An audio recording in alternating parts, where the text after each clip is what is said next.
Hello everybody, my name is Filip Latocha and welcome back to the YouTube channel. Today we are discussing my first impressions of the Nike Zoom Rival M9 track spikes. So that being said, before we get into the review, make sure you like the video, subscribe to the YouTube channel for more cool content as it comes around, and the announcement of some races that I have coming up. So, without further ado, let's get into these things. So, again, my opinions and thoughts from this particular track spike come from a place of someone who's never run track and field from a high school or collegiate experience, neither from an amateur or professional level, just basically from a running enthusiast standpoint and somebody who wants to incorporate more serious track workouts into his workout regimen for a potential professional spot somewhere in the future in the world of running. Possibly. If it never happens, that's okay. So, that being said, let's talk about the Zoom M9. If you're new to the channel, this would be the second pair of track spikes I've ever purchased. This one falls more under the mile 5K time trial range, or from what I understand of this shoe itself. That being said, I would assume it's going to be a lot more comfortable than the S9, because if you may have recalled from the previous video, the S9 was very tight, and I assumed that most of these track spikes were going to be this tight to reduce any lost power, because you want to maximize your work on the track, right? So, that being said, I was going to assume the same out of these spikes, but when I first put these on, they actually felt really comfortable. They almost felt like slippers in a way. The material is definitely different than the S9. This is more of a fiber versus kind of this tougher rubber on the outside of the S9. The other noticeable thing here is that there's a lot more wiggle room in the toe box, which is also very comfortable, very necessary if you're going to be running anything past a mile in these particular shoes, or these particular track spikes in this case. So yeah, after, stretching, kind of giving it a few strides here and there, I put it through my workout, which I believe at the time of the recording was about a 4x200, 2x400, and then I put about an 800 meter in there as well. But I did not put a mile time PR in there yet. That's something I'm working towards as we start moving along in the spikes. I just needed to kind of break them in, just get a first full impression of them. That being said, most of the times that I registered there were a lot better than I would have done in a road race shoe. That being said, I did put a 7-mile run before my track session, so that might have affected said times. It might have made it worse, better. We're not 100% sure. But I can definitely tell you the major difference in times that, yeah, these spikes, when you put them on the track, you're going to get results, comparatively speaking, to your road running shoes. So what I remember from my 200 meter, if I go all out in any pair of running shoes, even like the next percents, my time would be like 31, 32 high maybe. In the M9s, I was comfortably able to get about 30 mid. That being said, if I really pushed it, I could probably break 29 in these particular spikes. So that's some good news. That means the spikes are definitely doing their job on the track.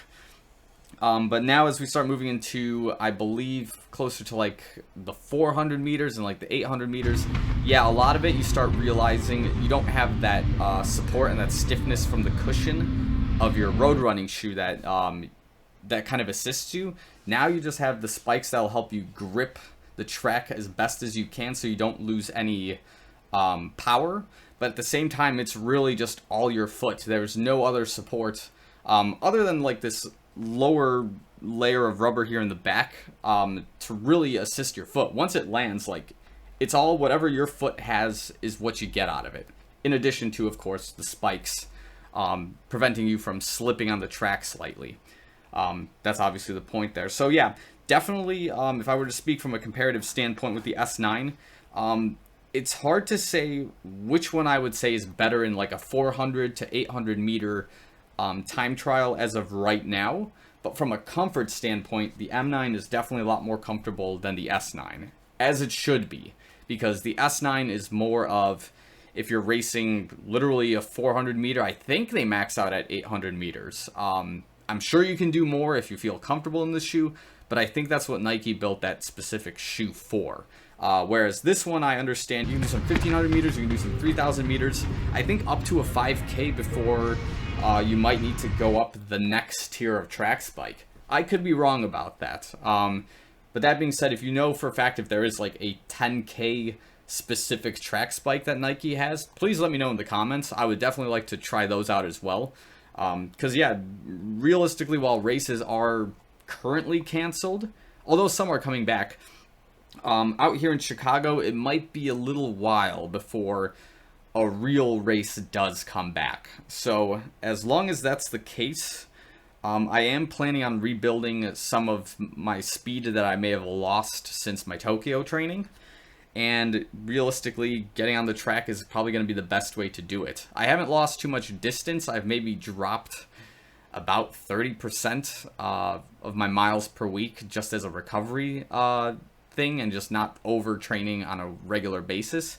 But I am looking forward to getting more on the track, and this might be the spike to help with those specific speed workouts that I'm looking to incorporate, and eventually be able to answer the question of what I deem my official mile PR. Because I've never truly done a mile PR test. I have done, in a few races, you can like run a 7-minute mile if you're doing like a half marathon or something. I've run 6-minute miles in road racing shoes during 15Ks, 10Ks, but those are obviously more tactical miles, whereas in this particular case, it's just 1 mile. So this might be the shoe to help find out best what I can do.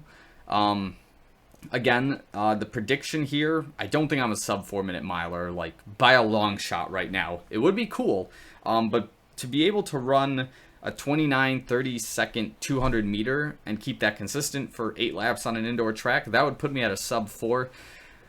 If I could break a 5-minute mile, maybe like a 4:40, a 4:30, that would be pretty neat. But again, it's going to be a lot of track and field training, basically on the track with this particular track spike. So that's kind of what I've got right now. If you got any questions with this particular track spike, definitely let me know in the comments below. If you like the video, like it, subscribe to the channel for more upcoming stuff as we got it going along. And yeah, thanks for watching. I'll see you guys real soon.